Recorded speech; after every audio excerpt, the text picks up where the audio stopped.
Telugu YouTube ఛానల్లో మీ వ్యాపార ప్రకటనల కోసం 9154949554 కి కాల్ చేయండి. జమిలి ఎన్నికలు అనేది బీజేపీ లక్ష్యం. ఒక దేశం ఒకే ఎన్నికలు అమల్లోకి తేవాలని అనుకుంటోంది. మూడోసారి 400 సీట్లు రాగానే 100 రోజుల్లో దీనిపై చట్టం చేసేయాలనుకున్నారు. కానీ మిత్రపక్షాల మీద ఆధారపడి ప్రభుత్వాన్ని ఏర్పాటు చేయాల్సి వచ్చింది.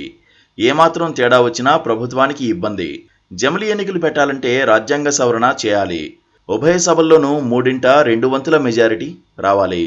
ప్రస్తుతం ఉన్న పరిస్థితుల్లో జమిలి ఎన్నికలపై ముందడుగు వేయడం అసాధ్యం. సార్వత్రిక ఎన్నికల షెడ్యూల్ విడుదలయ్యే ముందు జమిలి ఎన్నికలపై బీజేపీ అగ్రనేతలు హడావుడి చేశారు. కేంద్రం మాజీ రాష్ట్రపతి రామ్నాథ్ కోవింద్ నేతృత్వంలో ఉన్నత స్థాయి కమిటీని కూడా వేశారు. వెంటనే కమిటీ పని కూడా ప్రారంభించింది. కమిటీ ప్రాథమిక నివేదికను మార్చి 15న సమర్పించింది. కానీ ఇంకా నిర్ణయం తీసుకోలేదు. మూడోసారి అధికారం చేపట్టగానే ప్రధాని మోదీ నూతన ప్రభుత్వానికి నిర్దేశించిన తొలి 100 రోజుల ఎజెండాలో ఇది కూడా భాగమే.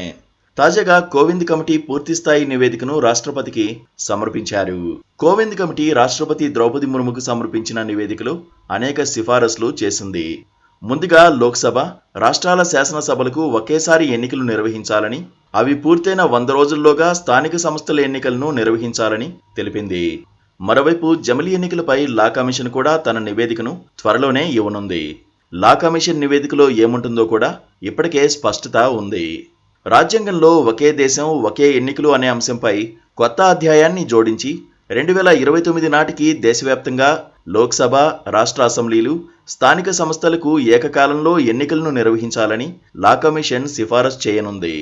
జస్టిస్ రీతురాజ్ అవస్థి ఆధ్వర్యంలోని కమిషన్ ఏకకాల ఎన్నికలపై కొత్త అధ్యాయం భాగాన్ని జోడించడానికి రాజ్యాంగంలో సవరణను సిఫారసు చేస్తుందని తెలిపాయి.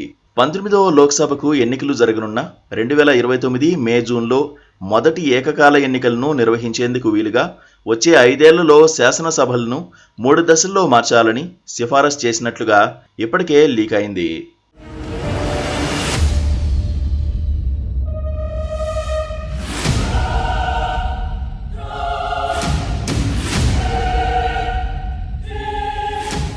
రాజ్యాంగంలోని కొత్త అధ్యాయంలో లోక్సభ, రాష్ట్ర శాసనసభలు, పంచాయతీలు, మున్సిపాలిటీలకు ఏకకాల ఎన్నికల సుస్థిరత, కామన్ ఎలక్టోరల్ రోల్కు సంబంధించిన అంశాలు ఉంటాయి. 3 దశల్లో అసెంబ్లీలను జమిలికి తీసుకొస్తారు.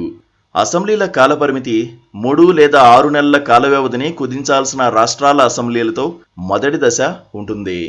అవిశ్వాసం కారణంగా ప్రభుత్వం పతనమైతే లేదా హంగ్ ఏర్పడితే వివిధ రాజకీయ పార్టీల ప్రతినిధులతో కూడిన ఐక్య ప్రభుత్వాన్ని, రాజ్యాంగాన్ని కమిషన్ సిఫారసు చేస్తుంది. ఐక్య ప్రభుత్వ ఫార్ములా పనిచేయని పక్షంలో మిగిలిన సభ వ్యవధిలో తాజా ఎన్నికలు నిర్వహించాలని లా ప్యానెల్ సిఫారసు చేస్తుంది. అలా పార్లమెంటరీ స్థాయి సంఘం కూడా జమిలి ఎన్నికలు నిర్వహించాలని సిఫారసు చేసింది. అయితే జమిలి ఎన్నికలను ప్రాంతీయ పార్టీలు వ్యతిరేకిస్తున్నాయి. ఎందుకంటే జమిలి ఎన్నికలు ప్రాంతీయ పార్టీలను నిర్వీర్యం చేయడానికే పెడుతున్నారు అనేది ఆయా పార్టీల వాదన.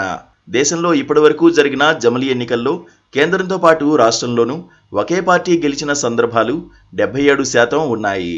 జమిలి ఎన్నికలు జరిగితే 2 ఓట్లు ఒకే పార్టీకి వేసే సంప్రదాయం భారత ఓటర్లలో ఉందని, దాన్ని క్యాష్ చేసుకోవడానికి బీజేపీ జమిలి ఎన్నికలకు వెళ్తోందని ఆయా పార్టీల అభిప్రాయం. అందుకే తీవ్రంగా వ్యతిరేకిస్తున్నాయి. అంతేకాదు గతంలో ఉన్న బలం ఇప్పుడు బీజేపీకి లేదు. సంకీర్ణాన్ని నడుపుతున్నారు. ఏమాత్రం తేడా వచ్చినా ప్రభుత్వానికి ఇబ్బంది. జమిలి ఎన్నికలు పెట్టాలంటే రాజ్యాంగ సవరణ చేయాలి. ఉభయ సభల్లోనూ 3/2 మెజారిటీ రావాలి. ప్రస్తుతం ఉన్న పరిస్థితుల్లో జమిలి ఎన్నికలపై ముందడుగు వేయడం అసాధ్యమేనని జాతీయ రాజకీయాలను నిశితంగా పరిశీలించేవారు అంచనా వేస్తున్నారు. 400 సీట్లు ఎన్డీఏకు వస్తే చాలా చేయాలని బీజేపీ అనుకుంది. కానీ ఓటర్లు మాత్రం అంత దూకుడు వద్దని కట్టడి చేశారు. ఇప్పుడు జమిలి ఎన్నికలు దాదాపు అసాధ్యమని అనుకోవచ్చు.